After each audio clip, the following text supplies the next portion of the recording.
I wanted to talk about my journey and some of the struggles new immigrants go through. And this is just not my story, it's a very collective story, but I see it through my lens. And then some of the observations I made now in my retirement, and where I think that we can all work together to get this country moving forward. So I was born in a very small tropical island located in the middle of the Indian Ocean, bright blue ocean, about 18 nautical miles south of the furthest point in south point in India. The country's name is Sri Lanka. I grew up in the northern port town called Point Pedro, and it's a seaport, a lot of fisheries, all that stuff. Growing up as a kid, I had a laughter-loaded life. My father worked in the south in the railways. My mom was a very nice lady. Once in a while, gave me good whacking. And everything got flipped upside down. And it's all because of the darkness of ethnic hate and divisions that engulfed that nation in 1983 with the July riots, where 3,000 minority Tamils were killed in 2 days or 3 days of riots. Since then, the North and the South were at war, and the war intensified. And this darkness would last for many decades, consume countless lives, and leave scars that would define a generation. I was part of that generation who found myself on the wrong side of the ethnic border. Fast forward to May 1987, so about 38 years ago, the Sri Lankan government army decided to recapture the lands that was held by the rebel group. And they walked into town and they decided that they need to arrest any males between the age of 14 and 40, which is considered the fighting age, at least to their definition. So 2,700 of us were rounded up, no questions asked, yanked away from my parents, put on a ship, 6 days of sailing, and ended up in the south in a massive prison camp. 2,700 people. And my number is 1056. Hence the title of my book, Prisoner Number 1056. Growing up, my father was an inspiration to me. He never left Sri Lanka, but he had traveled the world through books. Through those books, I learned about America, Europe, some of the greatest figures like Shakespeare, Bernard Shaw, great leaders like Margaret Thatcher. He was fond of all of them. So I was always forced to speak to him in English because he always felt it is the language of business and I should learn it. And so he was pretty adamant about that, which did come in handy later on in my life. He also taught me some indelible lessons as a kid. Some of them are still applicable to me even at this age. First lesson I learned from him, he used to tell me, son, there are two types of problems in the world, yours and everybody else's. You need to fix yours. Second lesson, if you ask people for sympathy, you'll get a lot of that. But sympathy never solved an issue. And the third, and the most important lesson I still practice today, and I titled the presentation today with that, what is in the way is the way. So here I was in the middle of the prison, my bicep cut open, bleeding, after tortured pretty badly. And I was the luckiest one because I was still alive. Some of my friends died in the prison. And I remember thinking, at times we find ourselves in situations we never imagined being in. I was in that conscious nightmare of my own, thinking, what would happen to me? Because my parents have no idea where I was taken and where I am being kept. So it's been almost a month and a half since I haven't seen my parents or had a kind human interaction with any. Mostly boots and beating, that's it. Then I realized sometimes in life, you don't get to choose the times you live in. You only choose how you respond to the situation. Because, ladies and gentlemen, what is in the way is the way. So I decided that I'm going to find out a way to send a message beyond the prison walls to somebody who would care to get this poor kid out of prison. And I had the chance when the defense minister's wife came on a photo op, because I could speak both languages, English and her mother tongue, because I'm trilingual. So I thought, I will send the phone number of someone, a trusted friend of my father's, who's a brigadier general in the army. And I remembered his phone number, even though I have not seen the man in 10 years. So I wrote the phone number in and gave it to her and said, this is my Uncle Fernando. He will vouch for my innocence. Please give this to him. I have to tell you, when she left, I had zero hope that she would ever pick up the phone and call this man and see my story adds up. Well, she did. So this nice gentleman, I used to call him Uncle Fernando, my dad's drinking buddy, came and picked me up, took me to his house, took care of me, him and his wife, even though they are on the other side of the conflict. This tells me, when you break down the walls, at the core of it, we all have the same feeling. He was a father, he sees me, and he melted. He cried, even though he was a military man. I was very confused.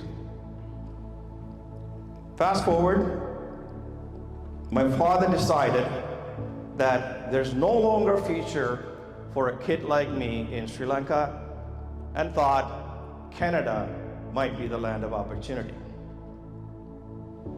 Well, how right he was in his assessment. When I went to the Canadian High Commission, the visa officer, I actually spoke to him yesterday too. His name was Robert Orr, not to be confused with the hockey legend Bobby Orr. And we had an interview. He wanted to see if I was fit enough to go to Canada. He asked me, do you have any proof that you were tortured in Sri Lanka by the government? I still remember thinking, I don't have anything, but I can do one thing. I just got up, removed my shirt. There it was, plenty of evidence beneath that shirt.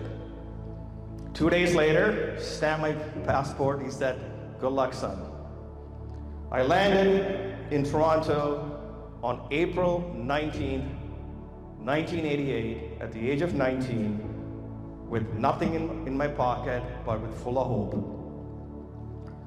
When I landed, I remember walking outside into the terminal building. I saw these two burly, well-built Canadian officers, police officers, walking towards me. Given I'm used to people in uniforms abusing people like me, understandably, I was very nervous. As we passed in the corridor, they merely looked at me and said, good afternoon, welcome to Canada. At that very moment, ladies and gentlemen, I decided to become a Canadian. 2 days after I landed, my everything, my father, my confidant, my friend, my inspiration, was shot and killed. I was heartbroken. Half of me died on that day. The other half became a fighter. Because, ladies and gentlemen, what is in the way is the way. So I decided, and I thought if I did well enough in life, somehow I could make up for the life he should have had. So that became the coal for my furnace of ambition in this great nation. So I decided to get a job. I applied for a factory job, as was mentioned in my intro. My job was to work in a packaging company, stand there, 10 to 15-hour shifts, because I took all the overtime I could and spray this glue onto a board that just fly in, and I just, no mask, nothing, just spray. And then the other job was, I finished the job around 5, 6 in the evening. A change in a public washroom at a McDonald's or something. Then go downtown, clean office buildings at night. Then on the weekends, I was a security guard, which my shift would start Friday midnight, go Saturday noon, Saturday midnight, Sunday noon, and rinse and repeat. The funny thing is, I was 110 pounds soaking wet. I don't know who's going to be scared of this security guard. But anyways, it paid me, all good. One day, I was thinking, I used to smoke back then. I was outside having a smoke. The gentleman next to me, didn't really speak very good English, but we talked, and I said, and he talks to himself all the time. He always sat next to me to do this job that we used to do, and he always spoke to himself. And I said, how long have you been here? And he said, 30 years. Then I saw my future. That's me in 30 years. I had to get out. One night, I was cleaning a building at 44 King Street, the Scotiabank building at King and Bay, the heart of financial district in Canada. I was in this room cleaning this office. That office could have been a quarter of this size. It's massive. It could have been the CEO's office, I have no idea. And I was thinking, this is bigger than 10, 15 times bigger than the room I have. Why shouldn't I aspire to this? Came home that night. I used to live with a couple of guys. We had one newspaper, Toronto Sun. No one read the paper. We just got it for the page 3, Sunshine Girl. And I flipped to the back, looking at the commercials or the ads, and it said, office help needed, 14K. I don't know what K meant. Applied anyways. Nice lady said, it seems like a nice kid, but you don't have any experience. I'm like, come on, it's an office help. I could do this. She declined, but I'm not going to give you details because I don't want to give away the book too much, because you got to buy the book. And I realized where this office job is, because to me, I didn't understand there's a thing called headhunting firms, job agencies. I'm new to this. I didn't even know what a K is. So I found out where this place was, 401 Bay Street, because I heard the receptionist repeat this to somebody else they screened and sent in. So I thought, I'm going to go to 401 Bay and demand this job. Because, ladies and gentlemen, what is in the way is the way. So I asked this TTC man in the booth, how do I get to 401 Bay? He told me. I got there, got to the 12th floor of that office. It's just about half of this size. I demanded they give me this job. A nice lady heard the commotion outside, came in, took me into her office and said, kid, what's your problem? I said, my problem is I just need a job, and you should give it to me, don't pay me for a month, and if you like me, then you can pay me that month and every month after. She goes, deal, got the job. I started in this small asset management company on 401 Bay Street. I was employee number 25. And you know how I know that? Because my extension number was 224. The CEO's number was 200. They just kept adding another number to the line. That's all they kept doing. So this was go on, and I started to understand what is financial world is like. Slowly, from the mailroom, I got out into other parts of the business, and in between, I thought I should probably go back to school and finish my degree, which I got from U of T, went back to the same company. Then I said, I want to be in the front office. And keep in mind, this is 1994, 95. You don't see very many of me on Bay Street. And it was a big ask, and I still had a bit of an accent. So they didn't feel that I would be up to the task. But, you know, if you tell me no, I'm just going to keep coming at you. Because what is in the way is the way. So here I was, arguing with the CEO, the head of sales, and everybody said, you can't do this job. This is for people who are connected, membership on golf courses, chalets, cottages in Muskoka, because you need to run into rich people who can give you money to invest, because the job is raising capital. I don't know anyone with money at the time. But I didn't give up. And they said, all right, you can go to Vancouver. So I packed up and moved, newlywed. My wife came with me, amazing support. We went, started learning the business, learning Canada, walking into offices I never knew, getting good at the craft. I tell today's up-and-comers, pay respect to the craft. Keep honing your craft. Keep getting better at it. Fine-tune it. Because I come from a country where English was not the first language, so their pronunciation can be a little off. Volatility would be volatility, you know? It's one of those. V and W get switched up, even now for me. So I had to learn to substitute different words. So market volatility become market swings. You still get the point across, so you don't look bad saying it.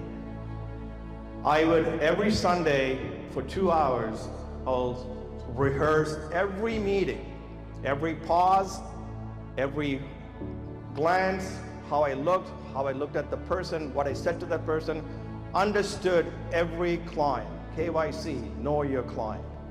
I understood what they liked, what they're into, what they don't like, because the reality is, people don't buy products, they buy the person first.